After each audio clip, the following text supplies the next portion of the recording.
So just now, the United States military has reportedly been briefed that it could be ready to strike Iran as early as this weekend. That's not speculation. That's CNN reporting, confirmed by multiple sources inside the administration. And in the same 2-4-hour window, the Supreme Court is scheduled to issue opinions today on the biggest tariff case in decades, one that could reshape every commodity market on Earth. Two forces. Opposite directions, both happening right now. Welcome to Bogdan Macro. If you're new here, I cover the intersection of geopolitics and commodity markets, the stuff that moves real money. Hit subscribe and tap the like button. Every share helps more people see this before the weekend, and right now timing is everything. Let me start with what Iran actually did on February 17th, because I think most people miss the significance of it.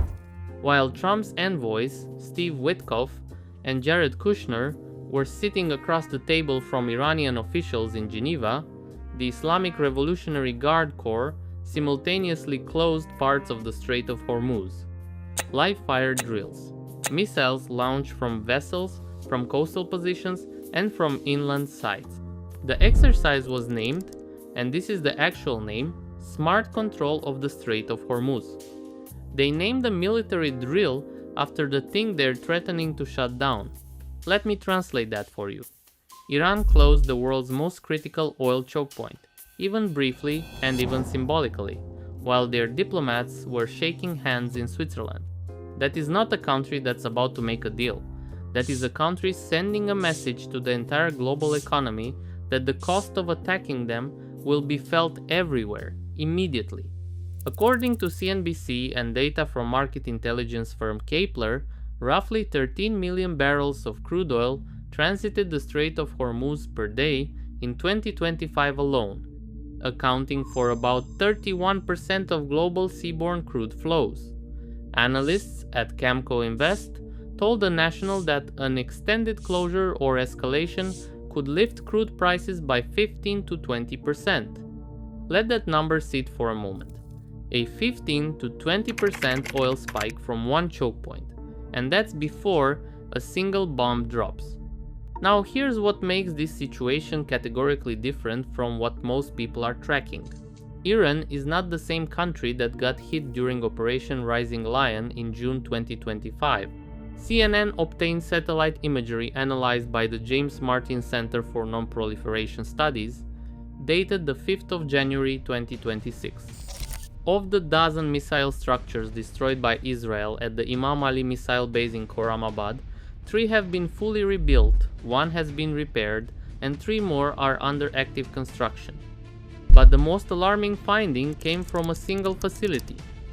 Sam Lair, a research associate at the center, said that the Shahrut solid propellant missile production site, the largest of its kind in Iran, was repaired so quickly that a new production line installed during the war was never damaged and is now likely operational. His conclusion is worth repeating carefully. Solid propellant missile production at Shahrut may actually be greater now than it was before the war. If that's accurate, the US and Israel would be striking a more capable Iran than the one they hit 8 months ago. And separately, the Institute for Science and International Security published analysis this week using satellite imagery from February 10th, showing Iran hardening tunnel entrances at the Natanz nuclear complex with fresh concrete and completing a full concrete sarcophagus over the Taliban 2 facility at Parchin, now being covered with soil.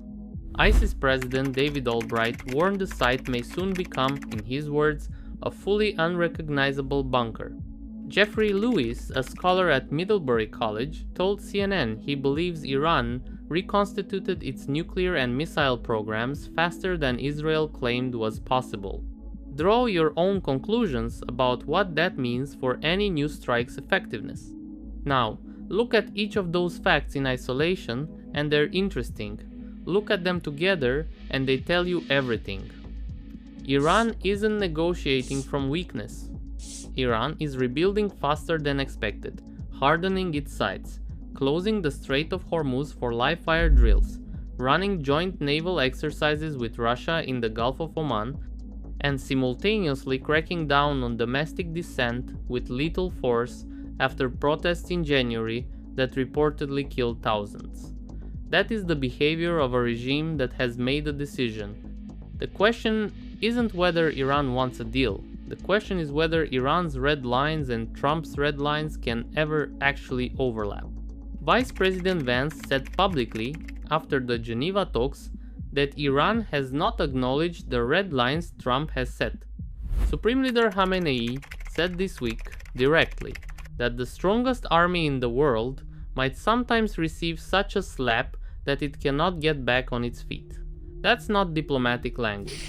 According to CNN, US officials have said the Ford's arrival in the Eastern Mediterranean is considered a key factor in the timing of any military operations. When both carrier groups are in position, the operational capability is complete. Third, does Trump make any new public statement on Iran before the State of the Union address on Tuesday? His advisors have told multiple outlets the timeline could be shorter than the 10 to 15 days he stated publicly. And fourth, watch the Iranian state media response to whatever the Supreme Court decides today. Tehran tracks US political signals closely. A tariff ruling that weakens Trump domestically might actually harden their negotiating position. I want to be straightforward with you. I'm not cheering for any of this. War means people die and the consequences reach far beyond commodity prices. But my job in these videos is to tell you what the data is showing and what the realistic scenarios look like, so you can make informed decisions. And the data right now is showing a level of simultaneous pressure across military, legal, and trade dimensions that is genuinely without recent precedent.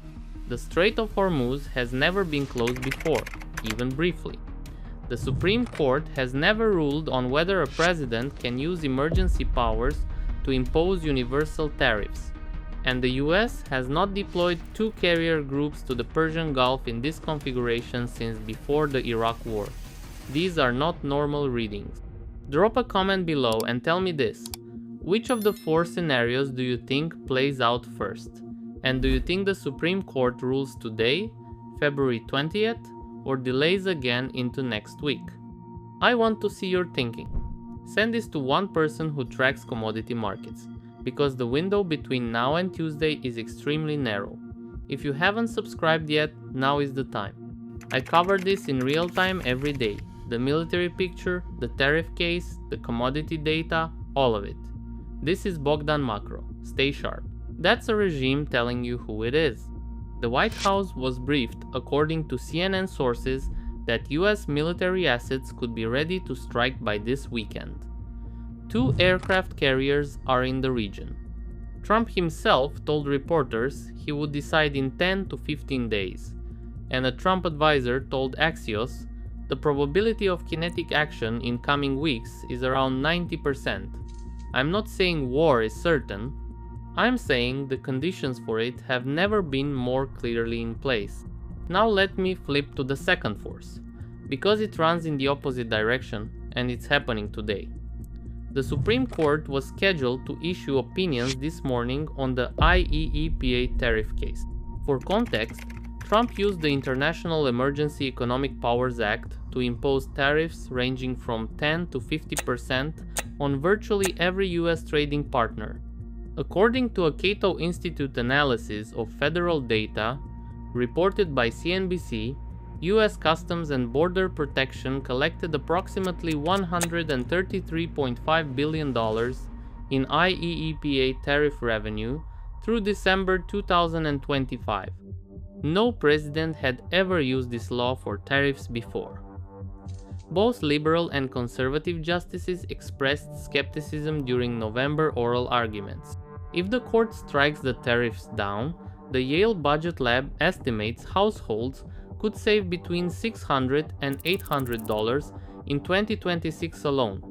The Tax Policy Center's longer-term estimate is a $1.4 trillion reduction in household taxes over 10 years. But here's the critical nuance the administration itself has confirmed. Even if the court rules against them, they will reimpose tariffs through alternative legal mechanisms. So ruling against the tariffs doesn't eliminate tariff inflation. It creates a window of uncertainty before the tariffs come back in a different form. And that's the framework I want you to carry into the next few days, because these two stories don't cancel each other out. They layer on top of each other in ways that create 4 distinct scenarios for commodity markets, and each one plays out differently. If war breaks out and the tariffs are upheld, you get a simultaneous geopolitical shock and sustained inflationary pressure. Oil spikes, supply chains disrupt, safe haven demand surges. That combination historically sends commodity prices into a different regime entirely.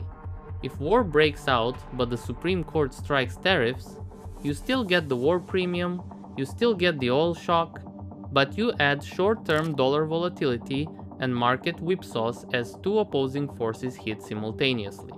The Iran-driven disruption is the larger and faster moving force. The tariff ruling is slower moving. In that scenario, commodities likely still climb, but with violent intraday swings. If a deal is reached and tariffs are upheld, markets stabilize with inflation continuing as the background condition. The commodity bull case remains structurally intact, but without the near-term spike. And if a deal is reached and the court strikes tariffs, that's the one scenario where you get simultaneous relief on both fronts, which is also the one scenario where commodity markets could meaningfully pull back in the short term. In my view, based on everything the data shows right now, that 4th scenario is the least likely.